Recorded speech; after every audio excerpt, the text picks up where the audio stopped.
mulia adalah unsur-unsur golongan 8A dalam tabel periodik. Gas mulia terdiri dari helium, neon, argon, kripton, xenon, serta radon. Disebut mulia karena unsur-unsur ini sangat stabil. Menurut Lewis, kestabilan gas mulia tersebut disebabkan konfigurasi elektronnya yang terisi penuh, yaitu konfigurasi oktet, duplet untuk helium. Kestabilan gas mulia dicerminkan oleh energi ionisasinya yang sangat besar dan afinitas elektronnya yang sangat rendah. Pelimpahan gas mulia di alam. 1. Semua unsur gas mulia terdapat di udara. Unsur gas mulia yang paling banyak terdapat di udara adalah argon.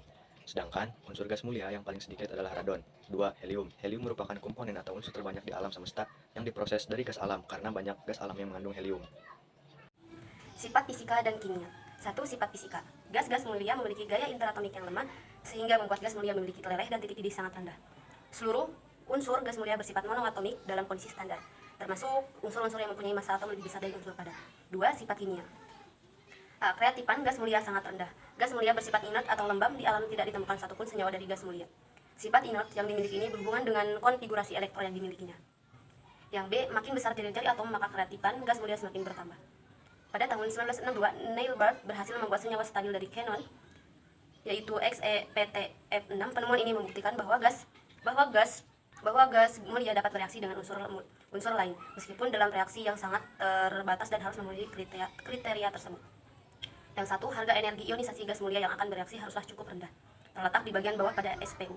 Nomor 2, reaksi hanya akan terjadi apabila gas mulia direaksikan dengan unsur-unsur yang sangat elektronegatif seperti polorin dan oksigen. Ekstraksi helium atau He dari gas alam. Gas alam mengandung hidrokarbon dan zat seperti CO2, uap air, He, dan zat pengotor lainnya. Untuk mengekstraksi He dari gas alam, digunakan proses pengembunan atau liquefaction. Pertama, CO2 dan air dipisahkan. Kemudian gas alam diimbunkan pada suhu di bawah suhu pengembunan hidrokarbon tetapi di atas suhu pengembunan He. Setelah itu diperoleh produk berupa campuran gas yang mengandung 50% He, N2, dan zat pengotor lainnya. Selanjutnya, He dimurnikan dengan cara yang pertama, proses kriogenetik, dan yang kedua, proses adsorpsi. Yang kedua adalah ekstraksi He, Ne, Ar, Kr, dan Xe dari udara.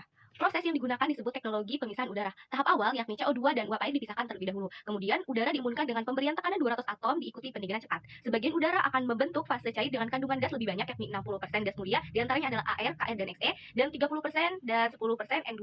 Sisa udara yang mengandung He dan Ne tidak mengembun karena kedua titik didihnya itu sangat rendah. Nah, selanjutnya Ar, Kr, dan Xe dalam udara cair dipisahkan menggunakan proses adsorpsi dan proses distilasi fraksional. 1. Kegunaan helium. Kegunaan helium A sebagai gas pengisi kapal udara dan balon udara untuk mempelajari cuaca karena sifatnya yang suka bereaksi, tidak mudah terbakar dan ringan. B. Helium cair dipakai sebagai cairan pendingin untuk menghasilkan suhu yang rendah karena memiliki titik buang yang sangat rendah. C. Udara yang dipakai oleh penyiraman adalah campuran 80% oksigen dan 20% oksigen. D. Campuran helium dan oksigen juga dipakai oleh para pekerja dalam terowongan dan tambahan bawah tanah yang bertekanan tinggi. E. Di rumah sakit campuran helium dan oksigen dipakai sebagai pernapasan pada penderita asam. 2. Penggunaan neon. A. Neon biasanya digunakan untuk mengisi lampu neon. B. Neon digunakan juga sebagai zat pendingin, indikator tegangan tinggi penekanan pintu dan untuk mengisi tabung-tabung televisi. C. Neon bisa digunakan sebagai pendingin pada reaktor nuklir. 3. Penggunaan argon. A. Sebagai pengisi lampu hijau karena tidak bereaksi dengan kawat wolfram yang panas. B. Untuk lampu reklame dan cahaya berwarna merah muda. C. Sebagai atmosfer pada pengelasan benda-benda yang terbuat dari stelies, stel, titanium, magnesium, dan aluminium. Penggunaan dalam kehidupan sehari-hari. 4. Penggunaan kripton, Kr. A. Gas kripton bersama dengan argon digunakan untuk mengisi lampu fluoresensi dalam kurung lampu neon bertekanan rendah. B. Untuk lampu kilat fotografi berkecepatan tinggi. C. Kripton juga digunakan dalam lampu mercusuar laser untuk perawatan retina. 5. Kegunaan xenon dalam kurung Xe. A. Untuk pembuatan tabung elektron. B. Untuk pembiusan pasien pada saat pembedahan karena xenon bersifat anestetika dalam kurung pemati rasa. C. Sebagai bahan baku pembuatan senyawa xenon. D. Garam persenan dalam kurung Na4Xe03 sebagai oksidator paling kuat. E. Untuk membuat lampu-lampu reklame yang member cahaya biru. F. Pembuatan lampu untuk bakterisida dalam kurung pembunuhan bakteri. G. Untuk mengeluarkan cahaya pada kamera saat memotretkan blitz.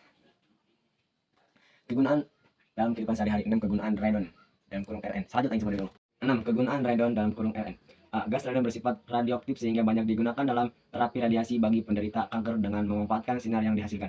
B. Karena peluruhan yang cukup cepat, radon digunakan dalam penyelidikan hidrologi yang mengkaji interaksi antara air bawah tanah, anak sungai, dan sungai. C. Radon juga dapat berperan sebagai peringatan gempa karena bila lempengan bumi bergerak, kadar radon akan berubah sehingga bisa diketahui bila adanya gempa dari perubahan kadar radon.